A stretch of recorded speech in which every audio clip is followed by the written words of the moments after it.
Hello all, this is just a quick demonstration on how to use pivot table on Excel. It's a very simple example, and this data is not in your class. This is just general data to show you the capabilities of the pivot table.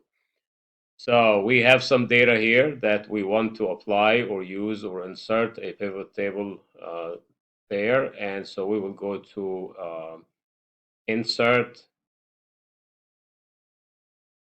pivot table and will ask us about the range. So I'm going to highlight the data range with the labels on top.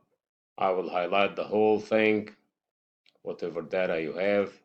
And then I'm asking for a new worksheet to give me the pivot table at instead of this cluttered worksheet. So there you have it. It will give me a worksheet. Let's say this is all the variables or the labels that I'm working with.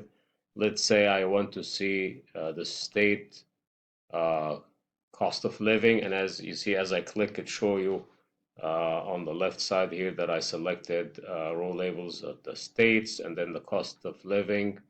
Let's say I want to add the unemployment as well. So I created a pivot table showing the states, the cost of living, and unemployment.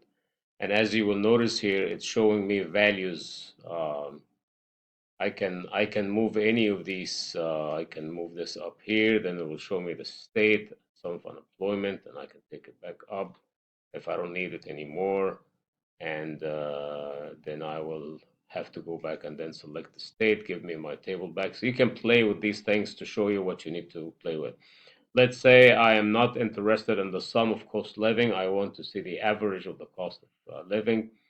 So I can go to the value field settings and then select average, or as a matter of fact, you can select whatever you want from here, standard deviation, minimum, maximum, check everything that you need, but I'm selecting an average to show you, and then it will change from the sum of cost of living to the average of cost of living. Let's say I want to do the same for unemployment. I will say the average unemployment per state. And then that's all we have now. The average unemployment per state, the average cost of living for each state, and so on. Thank you.